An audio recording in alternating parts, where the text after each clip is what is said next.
Syria में पिछले हफ्ते हालात अचानक बदल गए। इसके बाद देखते ही देखते विद्रोहियों ने दमिश्क पर कब्जा कर लिया और राष्ट्रपति बशर अल असद के 24 साल के शासन का अंत कर दिया। असद के खिलाफ इस विद्रोह की कमान संभालने वाले शख्स का नाम है अबू मोहम्मद अल जुलानी। जुलानी का नाम पहले भी काफी सुर्खियों में रहा है। आपको बता दें कि आखिर कौन है जुलानी, इस रिपोर्ट में।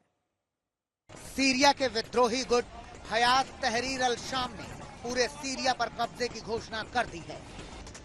इन सब के बीच अब लोगों के मन में यही सवाल उठ रहा है कि आखिर क्या है एचटीएस और कौन है इसका मुखिया। अबू मोहम्मद अल जुलानी, जिसने सभी बंदूकधारी विद्रोहियों को एक साथ किया और राष्ट्रपति बशर अल असद को देश छोड़कर भागने के लिए मजबूर कर दिया। पहले हयात तहरीर अल शाम को समझिए। सीरिया में जिस विद्रोही गुट ने पूरे देश पर कब्जा जमाया है और राष्ट्रपति बशर अल असद को भागने के लिए मजबूर किया है, उसका नाम हयात तहरीर अल शाम है। ये गुट लंबे समय से बशर सरकार के खिलाफ लड़ रहा था। ये कभी आतंकी संगठन अलकायदा की शाखा रहा है।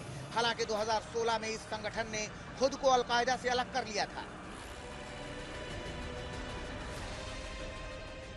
एचटीएस की अगुवाई अभी अबू मोहम्मद अल जुलानी के पास है, जो बेहद कट्टरपंथी माना जाता है। पश्चिमी देश एचटीएस को आतंकी संगठन भी मानते हैं, लेकिन इस संगठन के मुखिया के बारे में आपको बताते हैं।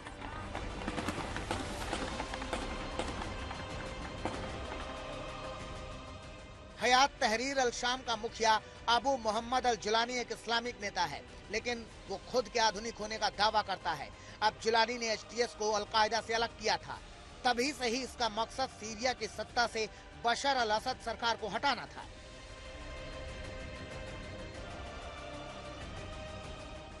अबू मोहम्मद अल जुलानी एक समुदी मूल का सीरियाई है। वो एक समय अबू बकर अल बगदादी का भरोसेमंद था। बगदादी ने जब 2011 में सीरियाई गृह युद्ध के बीच अपने नेटवर्क का विस्तार करने का फैसला किया, तो उसने जुलानी को यह जिम्मेदारी सौंपी। बगदादी ने जुलानी को सीरिया में आतंकी गुट के काम को बढ़ाने के लिए भेजा था।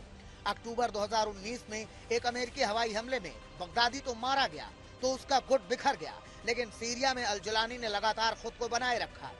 जुलानी कम उम्र में ही आतंकी संगठनों से जुड़ गया था। अमेरिकी आक्रमण शुरू होने से पहले 2003 में वो इराक चला गया।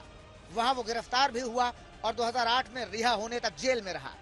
जुलानी रिहाई के बाद अलकायदा में वापस चला गया।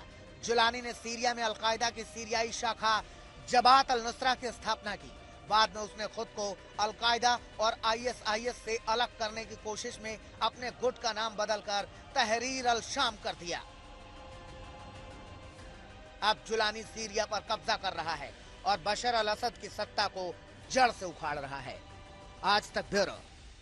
गर्मियों की छुट्टी होने वाली थी, मेरे पापा आने वाले थे, तो हम लोग सभी खुश थे। तो मैं एक बेड पे चढ़ के डांस कर रहा था, लेकिन वो पहले ही आ गए। फ्रीज। तो मैं उस समय तो कंटिन्यू नहीं कर सकता था ना, तो फ्रीज फ्रेम टाइप का हो कसम पैदा कर